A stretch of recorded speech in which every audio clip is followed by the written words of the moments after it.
The Fraser family, Greg and Sarah, and their two children, Lily, 9, and Ben, 6, had always dreamed of a quiet escape from London. When they found a quaint stone cottage on the shores of Loch Ness, they thought it was perfect.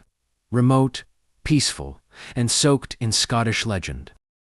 The villagers in nearby Drumnadrochit were friendly enough, but there was something restrained in their smiles when they learned where the Frasers had moved. "You want to keep the wee ones inside come nightfall," an elderly shopkeeper warned Sarah. "Best not to linger near the water, especially now." "Now?" Sarah asked, but the woman simply said, "It stirs when it's hungry." On their second day, Ben swore he saw something in the loch. It was long. "Mum," he said. "Big, black. It had eyes like glass. It was looking right at me." Lily rolled her eyes. "It's just a legend." But that night, Greg noticed something strange. The wind was still, yet the water moved sluggish ripples that rolled toward the shore and vanished. At 3:12 a.m., the baby monitor in Ben's room clicked on with a faint gurgling noise, like water being stirred with something huge. Ben was fast asleep, but the sound continued. Lily found old newspaper clippings in the attic, yellowed and brittle, dated back to 1923.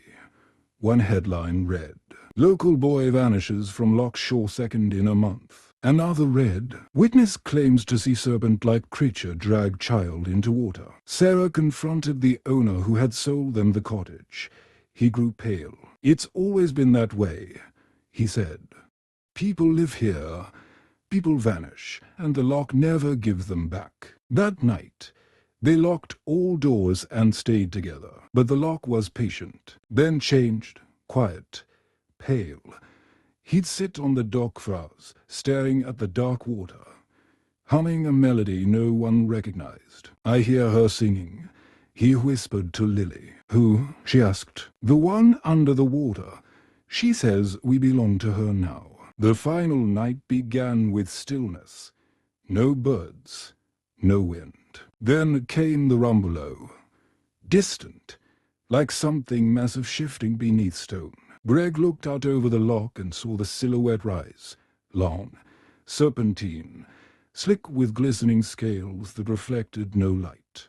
Its eyes black, and then this locked onto the house. The windows shook, the floors trembled, and from the dock, Ben was walking. Alone, Greg and Sarah ran.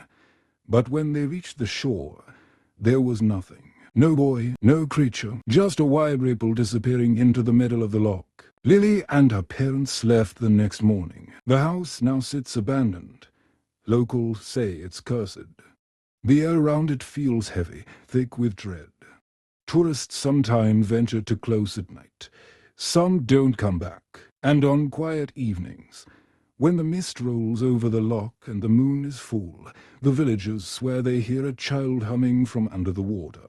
Still waiting, still listening, because Nessie doesn't want to be seen anymore. It wants to be fed.